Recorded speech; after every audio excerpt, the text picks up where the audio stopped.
lesbian empty nester. Before that, I was a lesbian soccer mom. And before that, I was happy. I should probably clarify, I am a devout homosexual. I am a former empty nester. More on that sad tale later. So back in 2001, I was staring down at two very bright blue lines of a positive pregnancy test.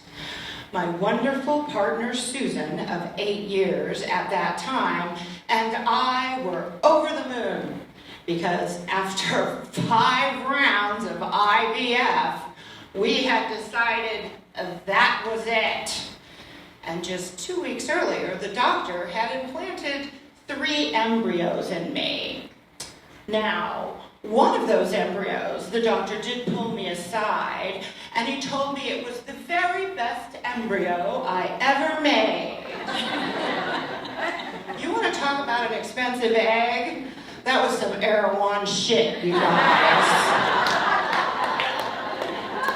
And the other 2 were, as the young people like to say, mid. So we threw those up there, went back a couple weeks later for an ultrasound. And I found out I was very, very, very, very, very pregnant. I was pregnant with a basketball team. You might be asking yourself, how could that be? The doctor only transferred 3 embryos. Well, every one implanted and 2 split. It is never good to be pregnant with a basketball team. Unless you're a possum. But Susan and I were crushed, absolutely, because just 1 year earlier, we had lost twins. They were born just shy of 24 weeks, and they died in our arms. And we both grieved so deeply for this loss. Everyone was very effusive and generous with their sympathy towards me as the birth mother, and Susan was just supposed to be strong and supportive. But she carried those twins in her heart just as much as I did, and she was their mom, just like I was. What had happened was, I was diagnosed with a condition called incompetent cervix. Now, the term incompetent cervix is how you know it is the men who write the medical journals. I mean, why not freewheeling cervix? Or spunky cervix?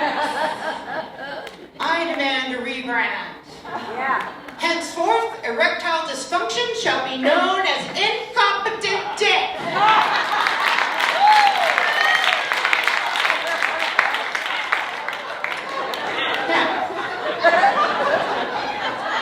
Because I live in the great state of California, I had access to the best reproductive health care.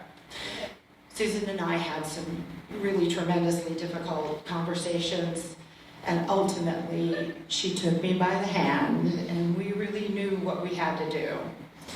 We decided on a procedure called a selective reduction. And a selective reduction is just an extremely precise abortion. They do it with an amnio needle. Now, it did carry the risk of our losing the entire pregnancy. But we had to reduce down to 2 to give our twins the very best chance of survival. Due to the timing, this procedure occurred on October the 31st. And they strapped me to this medical table, all the way down, and it raised and lowered, raised and lowered. That Halloween, I was the Dyke of Frankenstein. So when they wheeled me into the OR, there's really just 2 things I concentrated on. Number 1, I was staring very intently at the ceiling, because I did not want to start crying and bum out the medical staff. And as a Buddhist, I was also saying a Buddhist prayer in my head. And I prayed, I am so sorry that we are not the right moms for you. I am so sorry this is not the right time for you. But I am sure somewhere out there, there are people who want you as desperately as we do. It was just about that time when this callow nurse stuck her big doughy face next to mine. As she adjusted the ultrasound monitor, she looked at me and said, "Do you want to watch?" I didn't want to be there. I did not want to watch. And it was at this point, hot tears just started pouring down my face and into my ears. Thankfully, though, the lead nurse who had come to know me grabbed that woman by the collar and got her out of my eye line. And she held my hand just like Susan did earlier for the rest of the procedure. Eventually, the doctor looked up and very solemnly announced, "It is done." It wasn't quite done. I still had to have my cervix double stitched. I had 7 months of total bed rest, 4 of which were in the hospital. Susan had 7 months of waiting on me hand and foot and doing all the chores and working full time. She was the Cinderella of Sherman Oaks.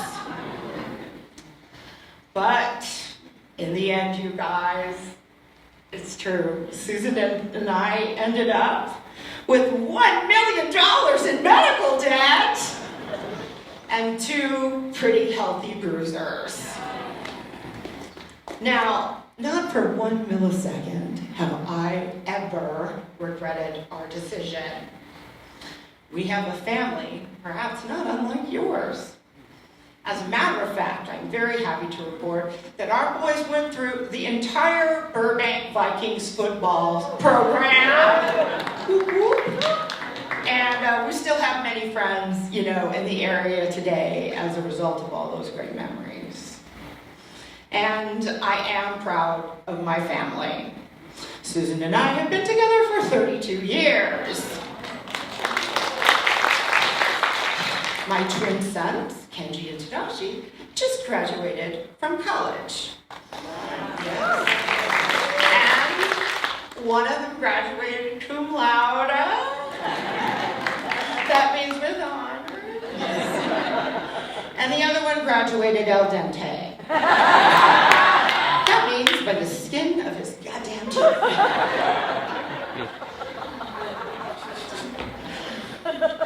Hence, we were so, concentrated on them getting the paper, we forgot what happens next. They move back in with you. Hence the former empty nester. But I love those two desperately. I like to say they're kind of like heroin. I know they are actively taking years off my life, but I just can't get enough of them, And it did leave me with one intrusive thought. You guys know what an intrusive thought is, right? This is Southern California. You should know.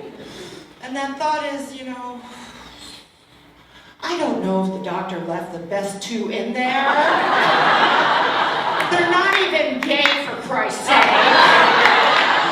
I took them to all of the drag story times and just did not